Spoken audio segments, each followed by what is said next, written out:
সেটাও পাওয়া যাচ্ছিল না। আলভি এখন কোথায় আছে? আলভি আমার রিজিকে হাত দিছে, কিন্তু মানুষ আমার যে রুটি রুজি, হ্যাঁ আমি কিন্তু আর কিছু করি না। নেপাল থেকে আপনি কবে ব্যাক করেন? যেদিন এই ইনসিডেন্টটা হয় ওই দিন আমরা টিকিট খুঁজতেছিলাম, বাট ওই মোমেন্টেই আমরা টিকিট পাচ্ছিলাম না।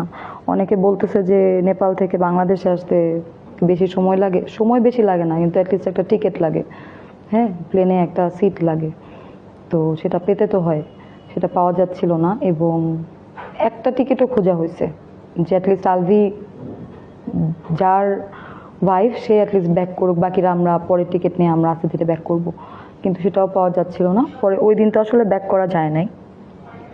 পরের দিন মানে ইনসিডেন্টটার পরের দিন আমাদের সবার টিকিটই কাটা হয়। পরের দিন না, মানে পরের দিনের জন্য টিকিট সবারই কাটা হয়, যখন আমরা বুঝে গেলাম যে আজকে তার টিকিট পাওয়া যাচ্ছে না। পরের দিনের টিকিট যেটা ফার্স্টেই যেটা পাওয়া গেছে ওই টিকিট কাটা হয়, এবং আমরা পরের দিনই সবাই ব্যাক করি। এবং আলভিরও ব্যাক করার কথা ছিল, ও বোর্ডিং নেয়া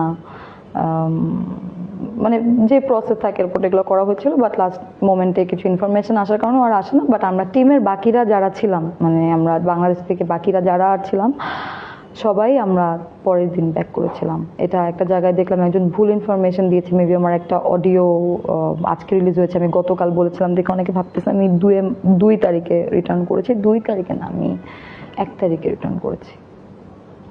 আচ্ছা, আলভি এখন কোথায় আছে?